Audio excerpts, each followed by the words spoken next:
Good morning friends. মই আজি বহুত দিনৰ মূৰত ভাগৱতৰ আৰু শ্ৰীমদ ভাগৱতৰ বিষয়ে অলপমান কাহিনী বৰ্ণনা কৰিব ওলাইছোঁ। চিত্ৰকেতুৰ দ্বাৰা শিৱ নিন্দা।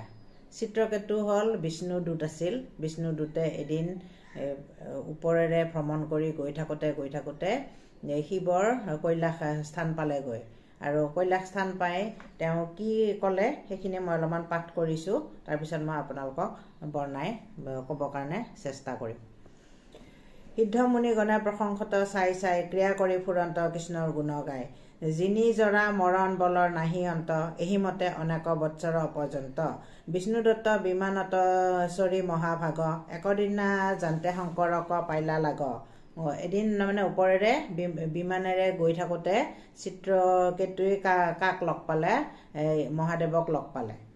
এইখিনি কথা কৈছে। কৈলাশৰ শৃংগত শংকৰ আশা বসী, সিদ্ধ চাৰণ গণে আশ্ৰয় উপাসী। কোলে কৰি গৌৰীক আলিংগী দুই হাতে, সমাজ মাজত বশিচন্ত ভূতনাথে। শংকৰৰ কোলে আতি জ্বলন্ত পাৰ্বতী, ফটিক পৰ্বতে যেন অথিৰ বিদ্যুতী। তাৰমানে এনেকুৱা ঠাট্টা কৰিলে চিত্ৰকেতুই মহাদেৱক যে তুমি এই কৈলাশৰ বিৰল জেগাত তুমি কি কৰিছা? পাৰ্বতীক বহাই লৈছা যেনেকৈ ফটিকত বিদ্যুতটো মানে পৰিস্ফুট হৈ আছে। বিদ্যুৎ এটা জ্বলি আছে, অগ্নি অলপমান জ্বলি থকা বুলি কৈছে। পাৰ্বতী মাক অগ্নিৰ লগত তুলনা কৰিছে।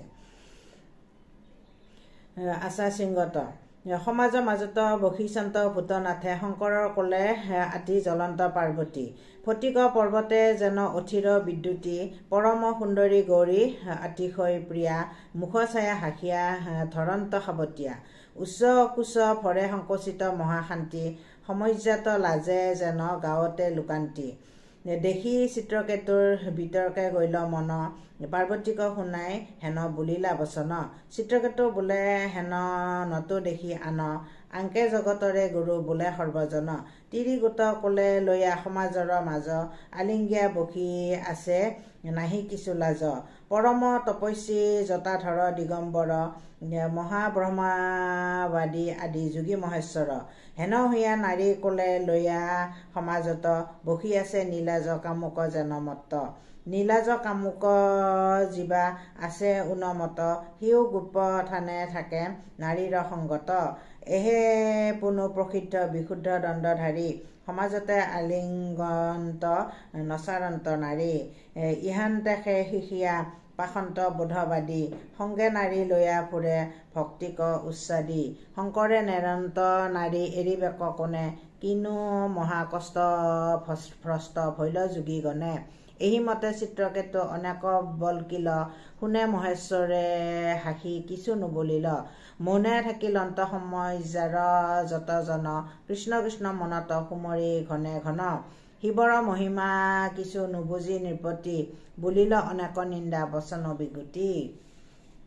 কি কৰিলে চিত্ৰকেতুই? শিৱ মহাদেৱৰ কোলাত পাৰ্বতীক দেখা পায়। আৰু পাৰ্বতী মাই যেতিয়া চিত্ৰকেতুক দেখি লাজতে অলপ লুকাব খুজিলে, ক'লে কি নীলাজ মহাদেৱ, তুমি তিৰোতা মানুহক সেনেকৈ কোলাত লৈ আছা।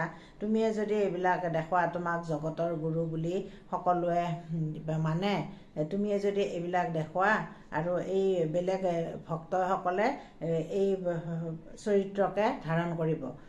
তিৰি দেখা পাই তুমি এনেকুৱা নিৰ্লজ্জ কাম কৰি আছা।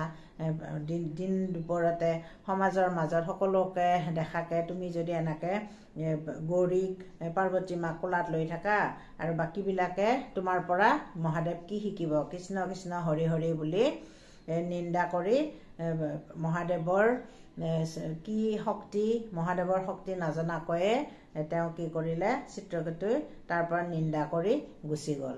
গতিকে শ্ৰীকৃষ্ণৰ ভক্ত হ'ল বুলিয়ে যে মহাদেৱক এনেকুৱা তুচ্ছ জ্ঞান কৰিব, এইটোৰ কাৰণে মহাগৌৰীৰ বহুত খং উঠিছিল সেইদিনা। আৰু কিন্তু মহাদেৱে তেওঁৰ অবুজ মনৰ কথা বুজি পাই মহাদেৱে কেৱল হাঁহি আছিল। আৰু কি কৰিছিল? মহাদেৱে চিত্ৰকেতুক একো কথাই কোৱা নাছিল। গতিকে আজিলৈ এইখিনিয়ে কৈ মই সামৰণি মাৰিছোঁ।